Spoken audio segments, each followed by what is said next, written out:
we're here with Harn, CEO of RFI, and also the new chair of the ESA EMP Group.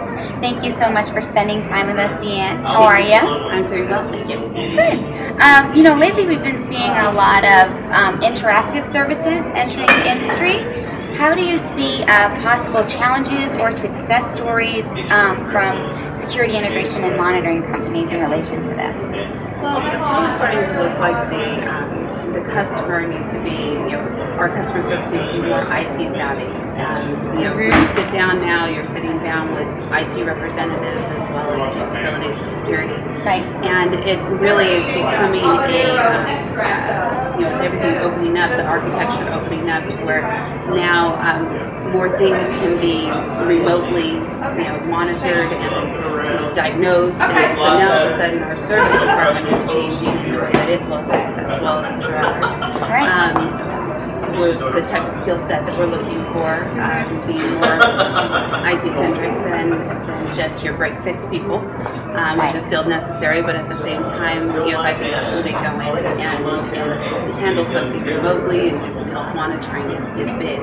Also, on the central station model is needing to move more to a network operating center kind of a look, so that you can be responsive to those customers who were monitoring their devices on via the network. Right. So yeah, it's definitely pro services are becoming just really big, and people want to see things right on their cell phone. They want to see their front door and who's there, and if Fido is running in the kitchen. Yeah, and when you get into more of the commercial industrial side and those interactive services, especially in the residentials, they're really looking to be able to check their iPad, check their cell phone, what's going on, know when their children are coming home, and have that instant right there, and be able to remotely turn things on and so forth, and locks, so forth. Right. So as a consumer, I think this is really cool, but there's so much behind it. If something doesn't happen right, or I'm pressing play and I'm not seeing anything, I can totally see how that would be. Well, and it does. It changes your complete makeup. The skill set that you're hiring for and that you're looking for, is changing. It's not just that person to go and hang something on the wall anymore. Right. It has to be somebody who has an IT background that is able to understand and make everything work.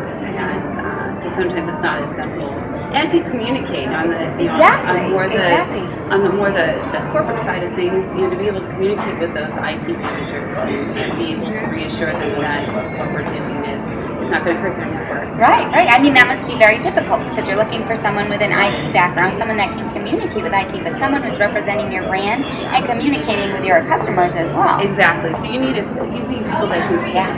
They really need to be able to scale to be able to talk to your average residential consumer who wants to be able to begin utilizing these tools and move on up to your people who really know their stuff.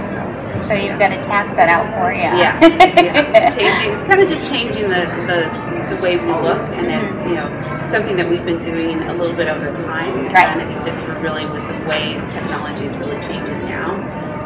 It's pushing us to use that a bit faster.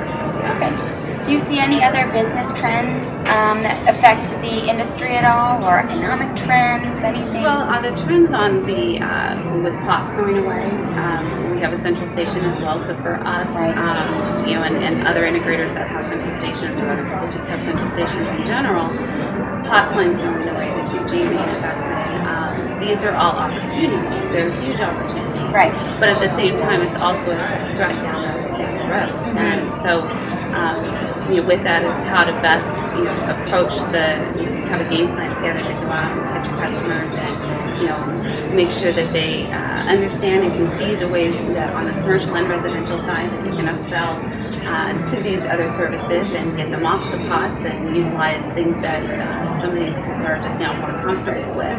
Even grandparents are more comfortable now, using their services. So they can, if they can start doing things, email and all that, they can start doing things online too. Dan, another big thing are the telco companies re-entering the market. How do you see this affecting the industry at all? I think the telcos, it can provide another opportunity. They do a lot of marketing, so I don't have to go out and market, interactive services because they've done a lot of marketing for that. But at the same time, it's more difficult for them to be sticky to the customer.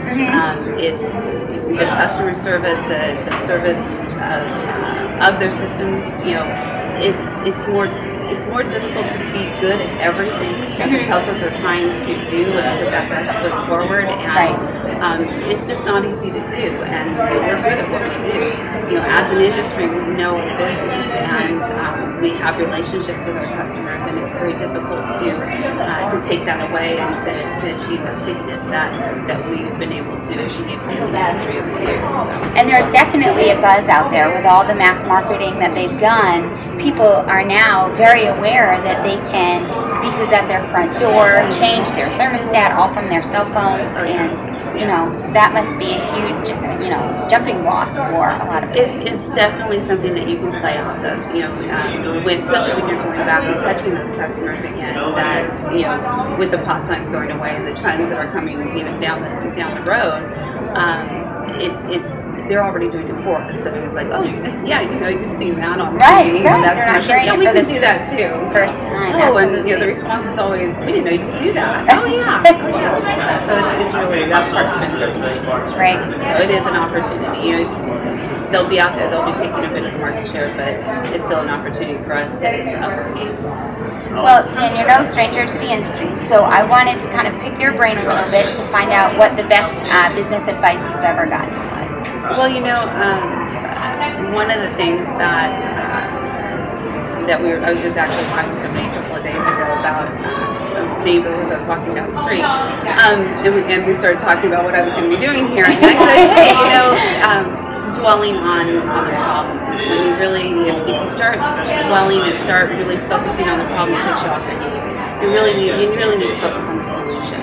Right. So when you start looking at what is your objective, what are you trying to accomplish, there's a problem there, identify those obstacles. What are those things that are standing in your way, and how can I either avoid the obstacle or make it go away, remove it. Those are all ways to prioritize.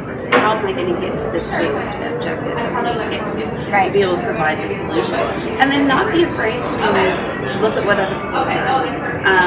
You know, there's no sense in reinventing the wheel, and if you can go out there and look and talk to people within the industry that have gone before you and have faced similar challenges, how did they handle it? And it may not be their way, completely, but you take bits and pieces from each thing, and that won't fit for you. And so that's probably been the best piece of advice, that really stay focused on what the end game is, not so much of the problems that come up. Right. How did you develop your core of peers in the industry? Building that network of people has been through different organizations such as ESA and CSAA, and also the people within our own organization that have been there and have established more years experience than I have. Right. Talking to them, being open. I have a really great mentor in my father, who's been in the industry and started RFI. So it's really, I have a dealer network because we also do a third-party monitoring, so I'm able to communicate on a daily basis with my competitors, but they're also my customers. Right. And we share and talk, and they love to give feedback and ask for my feedback, so it's been really positive that way. And those open channels of communication are so important to growth. Definitely. Well, thank you so much for being with us. I really appreciate your time. Thank you.